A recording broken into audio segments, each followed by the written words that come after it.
Di era motorsport modern, dunia balap tidak lagi hanya berpusat pada satu ajang balap yang sangat canggih dan juga mewah seperti Formula One, yang mana balapan ini selalu dinilai sebagai puncak segalanya dari dunia motorsport. Karena di beberapa tahun terakhir, ada satu kategori balap yang bisa dikatakan semakin naik daun dan berhasil mencuri perhatian banyak penggemar di dunia. Dan balapan ini bernama Grand Tourer, khususnya di kelas GT3, yang mana balapan ini bukanlah sekedar balapan biasa, karena di ajang balap ini berbagai merek mobil premium dunia bertarung secara langsung dalam satu lintasan, dengan mobil yang bentuknya masih sangat mirip dengan versi jalan raya. Mulai dari Ferrari, Lamborghini, Porsche, sampai dengan Mercedes AMG. Semuanya brand-brand besar tersebut bersaing secara langsung secara bersamaan dalam satu arena yang sama. Yang lebih menarik lagi, daya tarik GT3 bukan hanya dirasakan oleh penonton biasa yang ada di dunia ini, karena pembalap kelas dunia seperti Max Verstappen secara terbuka menunjukkan ketertarikannya terhadap balapan ini. Bahkan Max pernah mencoba mobil balap kelas GT3 ini di Nürburgring, dan Max langsung bisa mendapatkan waktu tercepat di balapan tersebut. Tapi di balik semua yang ada, sebenarnya apa yang membuat balapan GT3 ini begitu menarik ditonton di era saat ini? Dan apa aja yang menarik di balapan GT3 ini?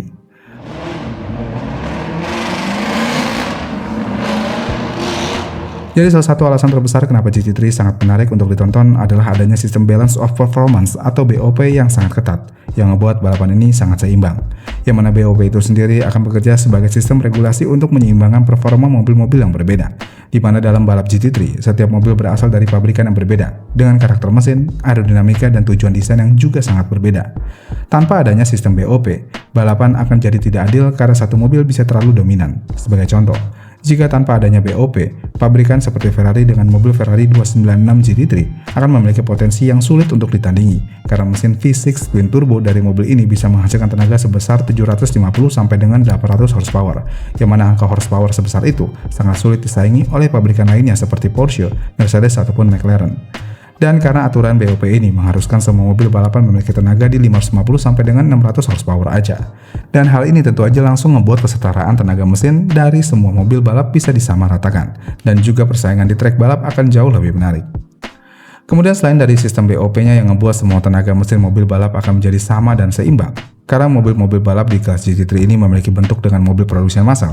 Hal ini tentu aja membuat balapan ini memiliki daya tarik lebih untuk para penonton yang ada di dunia. Yang mana kalau dibandingkan dengan F1, semua mobil balap F1 memiliki bentuk yang sangat futuristik dan sulit dipahami oleh kebanyakan orang awam. Karena di F1, mobil balap itu dirancang khusus dari segi aerodinamikanya, yang membuat bentuk mobil balapnya itu menjadi bentuk mobil balap prototype. Sedangkan di mobil balap GT3, mobil balap di kelas ini terasa sangat familiar, karena secara umum basis mobil balap di kelas ini memang berasal dari mobil produksian massal, seperti Lamborghini Huracan GT3 dan Huracan versi produksian massal, Mercedes AMG GT3 dan AMG GT, dan juga Porsche GT3 yang menggunakan basis Porsche 911 generasi 996, 997, 991, atau 992. Dan karena desain dari mobil ini sangat familiar oleh penonton ajang balap ini, hal ini tentu aja ngebuat efek psikologis buat para penonton akan menjadi sangat kuat ketika menonton seajang balap ini, yang seakan-akan adanya koneksi emosional yang tidak bisa didapatkan dari balap lain selain di balapan GT3 ini. Bahkan ikatan emosional ini juga menjadi sebuah marketing yang sangat kuat untuk balapan GT3 ini dengan kata-kata win on Sunday, sell on Monday. Yang mana kata-kata itu mengartikan kalau kemenangan di lintasan di kelas GT3 ini akan langsung berdampak pada penjualan mobil di dunia nyata, karena emang mobil balap di kelas ini sangat memiliki bentuk yang mirip dengan mobil yang ada di showroom. Kemudian daya tarik balap GT3 ini juga bukan menyangkut dari bagian penonton yang ada di dunia aja, melainkan balapan ini juga bisa mengangkat daya tarik buat para calon pembalap, terutama untuk pembalap di kelas pemula. Yang mana balapan di GT3, balapan ini punya satu keunikan yang tidak dimiliki banyak kelas balap lain, yaitu adanya kelas gentleman driver atau kelas balapan amatir. Yang mana berbeda dengan balapan sirkuit lain yang biasanya menggunakan satu pembalap untuk mengendarai satu mobil balap. Di kelas GT3, satu mobil balap biasanya akan dikendarai oleh 2 atau 3 pembalap secara bergantian atau dikenal dengan nama Pro AM. Dan dengan Pro AM ini, tim akan memasangkan satu pembalap dengan status platinum atau gold yang menjadi pembalap profesional utama dari tim pabrikan, dengan satu pembalap bronze atau amatir di setiap stage balapan. Dan dengan sistem ini, pembalap amatir bisa belajar langsung dari pembalap yang sudah pro di lintasan, sedangkan pembalap yang sudah pro bisa mendapatkan pendanaan untuk balapan berikutnya karena kursinya sudah dibayar oleh si amatir tersebut. Bahkan saking banyaknya peminat dari Pro AM di balapan GT3 ini, menurut laporan dari Sportscar 365, model Pro AM adalah tulang punggung finansial dari GT3 Racing. karena tim dapat pendanaan dari pembalap amatir, sementara balapan tetap kompetitif ketika dilaksanakan di lintasan. Dan semua daya tarik ini juga semakin didukung dengan biaya kelas amatir yang bisa dikatakan tidak terlalu mahal untuk kelas balap GT3. Yang mana untuk biaya per serinya, seorang pembalap amatir harus membayar biaya sekitar 7.000 sampai dengan 9.000 euro atau setara dengan 123 juta sampai dengan 158 juta rupiah aja. Dan para pembalap amatir ini juga harus membayar lisensi tahunan FIA dengan grade B atau C dengan biaya 10 sampai dengan 30 juta rupiah aja. Dengan hal yang ada, pembalap amatir di kelas ini hanya membutuhkan biaya sekitar 150 juta rupiah untuk sekali balapan di ajang balap GT3 ini. Dan angka sebesar itu adalah angka yang sangat murah untuk para calon pembalap dunia yang ingin fokus balapan di kelas GT3 ini. Ya, walaupun memang ada biaya lainnya seperti biaya tim dan sewa mobil yang bisa mencapai 100.000 sampai dengan 150.000 US dollar atau setara 1,6 miliar rupiah sampai dengan 2,4 miliar rupiah. Tapi dengan biaya sebesar itu, pembalap amatir bisa mendapatkan pengalaman dan pembelajaran secara langsung dari pembalap profesional yang ada di satu pitbox dengan dirinya. Bahkan untuk tim privater yang ingin ikut serta di balapan ini, biaya untuk mengikuti ajang balap ini jauh lebih terjangkau jika dibandingkan dengan balapan sebesar Formula One, yang mana mobil GT3 itu sendiri bisa dibeli oleh tim private dengan harga sekitar 400.000 sampai dengan 600.000 dolar atau setara dengan 6,9 miliar rupiah sampai dengan 104 miliar rupiah. Sedangkan untuk satu unit mobil Formula One nih misalnya, satu mobil Formula One harus menghabiskan biaya sekitar 15 juta sampai dengan 20 juta dolar Amerika atau setara 2,6 triliun sampai dengan 3,4 triliun rupiah untuk satu unit mobilnya. Dan harga yang sangat fantastis tersebut membuat tim private akan kesulitan mendanai tim balapnya jika ingin ikut serta di balapan Formula One. Lalu dengan biaya yang tidak terlalu mahal, hal ini tentu aja membuat tim private, pembalap independen sampai dengan investor akan tertarik dengan balapan ini, yang membuat ekosistemnya jadi jauh lebih luas dan tidak terlalu eksklusif seperti yang ada di balapan Formula One.